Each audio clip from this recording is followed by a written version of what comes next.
During a stormy night inside a hospital, a woman named Sara suddenly wakes up from a coma. Two nurses rush in to find her on the floor. They help her back onto the bed. She had been in a terrible accident about 6 years ago and has been in a coma ever since. Elsewhere, a girl named Alia is working as a waitress in a diner. She goes over to a table and tells them that the card machine is not working and they will have to pay in cash. The guys at the table suddenly get up and bolt without paying the bill. Alia quickly grabs one of their purses and shouts after them, warning that she won't return it unless they pay. Her friend Cody steps in and threatens them, saying Alia will kick their asses if they don't settle the bill. One of the guys drops the cash on the floor and storms off. Alia, relieved, smiles, thankful she didn't get fired. Cody tells her she won't need this job much longer. The two have been saving up around $3,200 to move to LA and have managed to put together $2,673 so far. Just then, Alia gets a call from the hospital. Her mother has woken up from the coma. She rushes to the hospital and meets Sara, but her mother doesn't seem to recognize her. The doctor explains that though Sara had severe brain damage, some of it has surprisingly healed. Sara turns to Dr. Ko and says she needs to make a call. Alia hands her the phone and asks for the number. But the moment Alia answers with a hello, the line disconnects. Confused, Alia asks who she was trying to call, but Sara stays silent. Dr. Ko advises Alia to take it slow. Sara has just regained consciousness after 6 years, and too much stress could affect her recovery. The next morning, Sara is watching old videos on her phone. A nurse says something in Spanish, and to Alia's surprise, Sara responds fluently.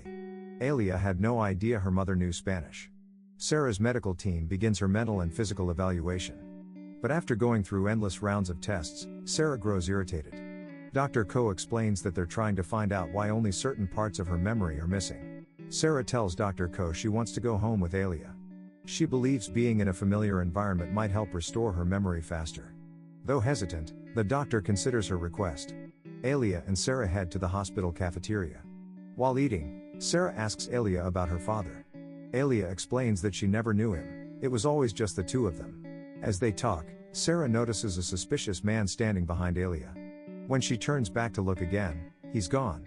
Later, Alia confides in Dr. Ko, saying something feels off. Sara hasn't called her by her pet name, only referred to her formally. Dr. Ko listens patiently and tells Alia that this isn't just about memory. People change, Sara isn't exactly the same person she was 6 years ago, just like Alia isn't the same girl anymore. They both will need time to reconnect and rediscover each other. That evening, Sara is in the pool, swimming laps. The same man from the cafeteria appears near the water, and casually tells her the water helps loosen things up. Sara immediately gets out of the pool, and confronts him, saying she saw him earlier in the cafe. The man admits it was him, and that he received her call.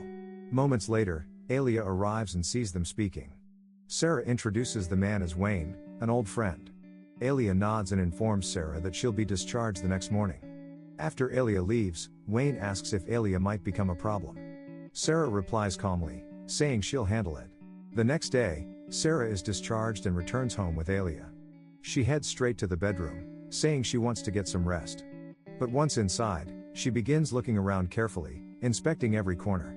She opens a box and finds a stack of old photographs. Something about them stirs her memory. Feeling overwhelmed, she grabs her phone and texts Wayne, saying she doesn't know how much longer she can keep doing this. She tells Wayne that she needs to get out of there. Wayne replies shortly after, reassuring her that it won't be long now. At night, Alia hears Sara talking in her sleep about the enrichment of uranium-235 for the fission process. Confused, she tells Cody, her mom never knew anything about nuclear physics. Cody shrugs it off, saying parents hide a lot. Alia was only 12 when Sara had the accident. But Alia isn't convinced. Later, while Alia is cooking dinner, Sara wakes up. Alia suggests making new memories instead of chasing old ones. Alia prepares a variety of dishes so Sara can figure out what she actually likes. After trying bacon, Sara suddenly gets up, saying she has to attend her coma support group. Before she leaves, Alia asks if she wants to go watch her old dance company. Sara agrees and walks out. Wayne pulls up in his truck, and Sara gets in. He tells her there's a lead they need to follow. Meanwhile, Alia ignores a call from Cody. Alia takes a selfie with Sara outside the dance company. They watch the dancers together, holding hands and smiling. But later, while climbing the stairs back to their apartment, Sara abruptly stops. She senses someone inside.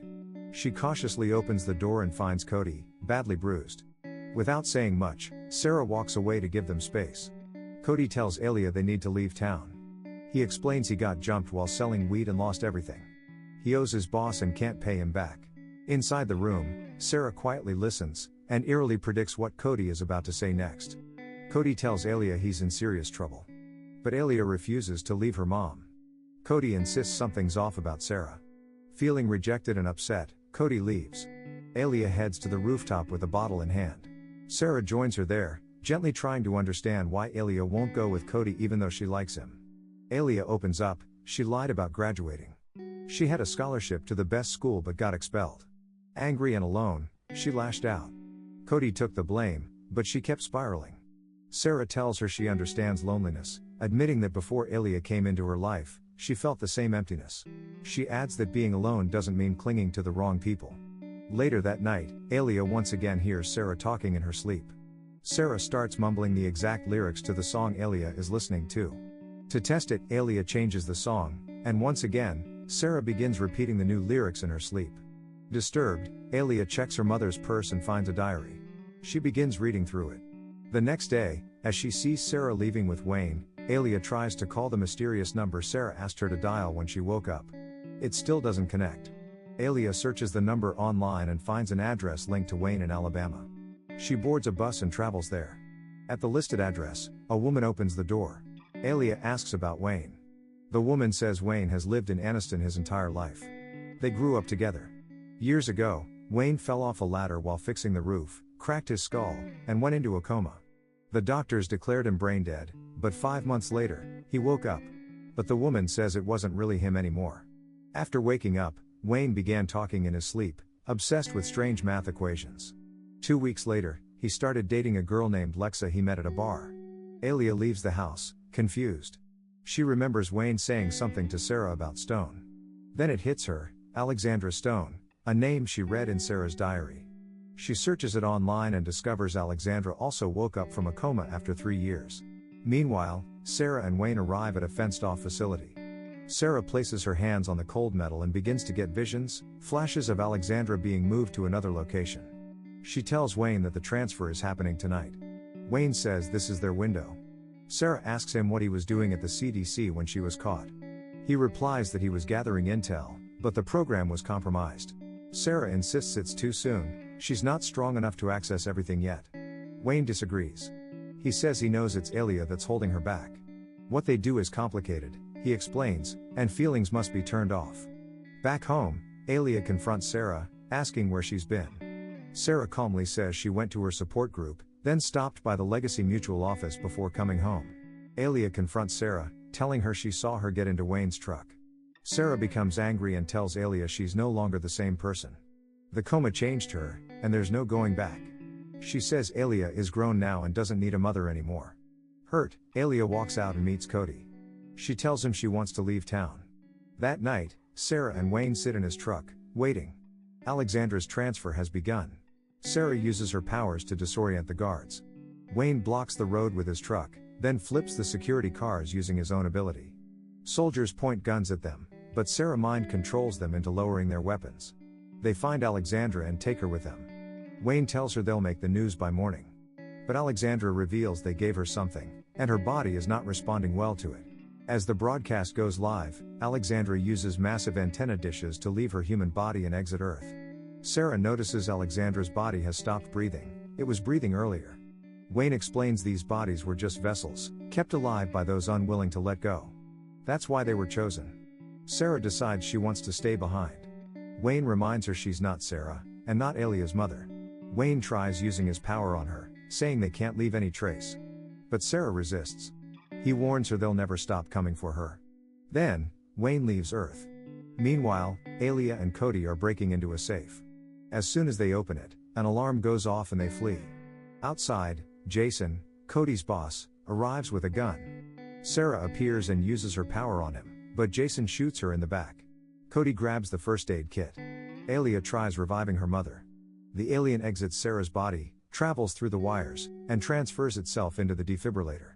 Alia pushes it back into Sara. Sara comes back to life, this time, it's truly her. The alien exits, but it can't survive Earth's atmosphere and dies. Police arrive, and Sara is rushed to the hospital for recovery. Later, Sara and Alia are settling into a new house. As they unpack, Sara finds a photograph of the two of them at the dance company. The episode ends with Alia placing the photo on the fridge, both of them finally together, starting fresh, and truly home. Like, and subscribe the channel, for more videos like these.